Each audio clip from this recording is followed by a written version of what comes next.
S ನಮ್ಮ ಜೊತೆ ಮಾತನಾಡಲಿಕ್ಕೆ ಮಾಗಡಿ ಶಾಸಕರಾದಂತಹ ಬಾಲಕೃಷ್ಣ ಅವರಿದ್ದಾರೆ, ಅವ್ರನ್ನ ಮಾತಾಡ್ಸೋಣ. ಸರ್, ಇವತ್ತು ಬಿಡದಿನಲ್ಲಿ ಕುಮಾರಸ್ವಾಮಿ ಅವರು ಪಂಥವನ್ನ ಕೊಟ್ಟು ಕಾಯ್ಕೊಂಡು ಕೂತ್ಕೊಂತೀನಿ 3 ಅವರು ಅಂತ ಹೇಳಿದ್ದಾರೆ. ಸರ್, ಈ ವಿಚಾರವಾಗಿ ಏನಾದ್ರು ಡಿ ಕೆ ಶಿವಕುಮಾರ್ ಅವರು ಹೋಗ್ತಾರೆ? ಪಂಥವನವನ್ನು ಸ್ವೀಕಾರ ಮಾಡಿ ನಾವು ಬತ್ತೀವಪ್ಪ ಅಂದರೆ ಹೋಗಿ ಕಾಯ್ಕೊಂಡು ಕೂತ್ಕೋಬೇಕು. ಅವ್ರು ಸುಮ್ಮನೆ ಹೋಗಿ ಕಾಯ್ಕೊಂಡು ಕೂತ್ಕೋತಾರೆ ಅಂತಂದರೆ ಇದ್ರ ಬಗ್ಗೆ ನೀವು ಮಾಧ್ಯಮದವರು ತೀರ್ಮಾನ ಮಾಡಬೇಕು. ಉದ್ದೇಶಪೂರ್ವಕವಾಗಿ ಅವರು ಇಲ್ಲೇನೋ ಗೊಂದಲ ಕ್ರಿಯೇಟ್ ಮಾಡಬೇಕು ಅಂತ ತೀರ್ಮಾನ ಮಾಡ್ಕೊಂಡು ಹೋಗಿದ್ದಾರೆ. ಸರ್, ರೈತರು ಹಾಗೂ ಸರ್ಕಾರದ ನಡುವೆ ಈಗ ಆಲ್ರೆಡಿ ಈ ಒಂದು ವಿಚಾರದಲ್ಲಿ ಕೆಲವೊಬ್ರು ರೈತರು ಅಂದ್ರೆ ಏನಾದರೂ ಪ್ರಾಬ್ಲಮ್ ಆಗುತ್ತೆ ಅನ್ನೋ ವಿಚಾರವನ್ನ ಮಾತಾಡ್ತಿದ್ದಾರೆ. ಇದನ್ನ ಇನ್ನು ಮತ್ತಷ್ಟು ಜಾಸ್ತಿ ಮಾಡ್ಲಿಕ್ಕೆ ಏನಾದರೂ ಕುಮಾರಸ್ವಾಮಿ ಅವರು ಹೊರಟಿದ್ದಾರೆ? ಹೌದು, ಅವ್ರದ್ದೇ ಇಂಡೈರೆಕ್ಟ್ ಆಗಿ ಸಪೋರ್ಟ್. ಅದಕ್ಕೆ ಸೋಷಿಯಲ್ ಮೀಡಿಯಾದವ್ರನ್ನ ಕರ್ಸೋದು, ಯಾರೋ ಅವ್ರು ಬೇಕಾದಿರ್ತ ರೈತರ ಹತ್ರ ಮಾತಾಡ್ಸೋದು, ಅದನ್ನ ಹರಿಬಿಡೋದು, ನೋಡಿ ಎಲ್ಲ ವಿರೋಧ ಮಾಡ್ತಾವ್ರೆ ಅನ್ನೋದು, ಪರ ಇರ್ತಕ್ಕಂಥ ರೈತರ ಹತ್ರ ಇವ್ನು ಪರವನ್ನ ಕಣ ಇವ್ರ ಹತ್ರ ಸ್ಟೇಟ್ಮೆಂಟ್ ತಗೋಬೇಡಿ ಅನ್ನೋದು, ಇದೆಲ್ಲ ನಡೀತಾ ಇದೆ ಇಲ್ಲಿ. ಅಲ್ಲಿ ಪರ ವಿರೋಧ ತೀರ್ಮಾನ ಆಗೋದು ನಾವು ನೋಟಿಫಿಕೇಶನ್ ಮಾಡಿದ್ಮೇಲೆ ಎಷ್ಟು ಜನ ತಗೋತಾರೆ ಎಷ್ಟು ಜನ ತಗೊಳ್ಳಲ್ಲ ಅನ್ನೋದು. ಈಗ ನಾವು ಒಂದು 3 ಹಳ್ಳಿ ನೋಟಿಫಿಕೇಶನ್ ಮಾಡಿದ್ದೀವಿ. 85% ಜನ ಈಗಾಗಲೇ ನಮಗೆ ಕನ್ಸೆಂಟ್ ಲೆಟರ್ ಕೊಟ್ಟಿದ್ದಾರೆ. ಕೆಲವರು ದುಡ್ಡು ಕೊಡಿ ಅಂತ ಆಗಾಗಲೇ ದುಡ್ಡು ಕೊಡ್ತಾ ಇದ್ದೀವಿ, ಕೆಲವರು ಚೆಕ್ ಕೊಡಿ, ಇದು ಏನೋ ಜಾಗ ಕೊಡಿ ಅಂತ ಹೇಳಿದ್ರೆ ಅವ್ರಿಗೆ ಜಾಗ ಕೊಡ್ತೀವಿ.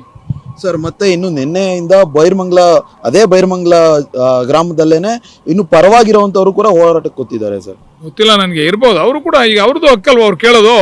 25 ವರ್ಷದಿಂದ ನೊಂದ್ಬಿಟ್ಟವ್ರು ಅವರೆಲ್ಲರೂ, ಅದರಿಂದ ನೋವು ಅನುಭವಿಸವ್ರೆ.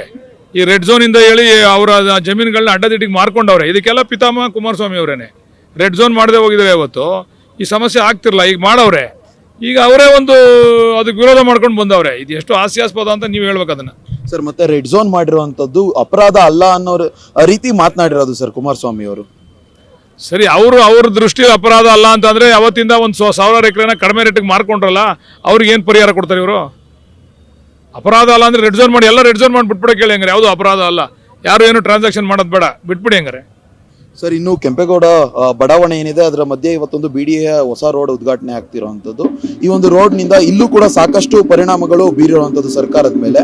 ಈ ಒಂದು ವಿಚಾರದ ಬಗ್ಗೆ ನೋಡ್ರಿ, DK ಶಿವಕುಮಾರ್ ಅವರು ಯಾವುದೇ ಇಲಾಖೆಯನ್ನ ವಹಿಸ್ಕೊಂಡ್ರೆ ಅದನ್ನ ಒಂದು ತಾರ್ಕಿಕ ಅಂತ್ಯಕ್ಕೆ ತೆಗೆದುಕೊಂಡು ಹೋಗ್ತಾರೆ ಅಂತಕ್ಕಂಥದಕ್ಕೆ ಉದಾಹರಣೆ ಈ ರಿಂಗ್ ರಸ್ತೆ. ಈಗ ಅವರು BDA ಜವಾಬ್ದಾರಿಯನ್ನ ಮಂತ್ರಿ ಆದ ತಕ್ಷಣ ತೆಗೆದುಕೊಂಡ ತಕ್ಷಣ ಈ ರಸ್ತೆಯನ್ನ ನಾನು ಅಭಿವೃದ್ಧಿ ಪಡಿಸಬೇಕು, ಬೆಂಗಳೂರು ಜನಕ್ಕೆ ಅನುಕೂಲ ಆಗಬೇಕು ಅಂತಕ್ಕಂಥ ಮಾಡಿದ್ದಾರೆ. ಅದು ಅವ್ರು ಮಾಡಿದಂಥ ಶ್ರಮಕ್ಕೆ ಇದೊಂದು ಉದಾಹರಣೆ ಅಷ್ಟೇ. Thank you. ಎಸ್, ಇದಿಷ್ಟು ಶಾಸಕರಾದಂತಹ ಬಾಲಕೃಷ್ಣ ಅವರ ಮಾತಾಗಿರುವಂಥದ್ದು. ಕ್ಯಾಮ್ರಾ ಪರ್ಸನ್ ಸೂರ್ಯಪ್ರಕಾಶ್ ಜೊತೆ ಜೀವನ್, ಅಶ್ವೇಗ ನ್ಯೂಸ್, ಬೆಂಗಳೂರು.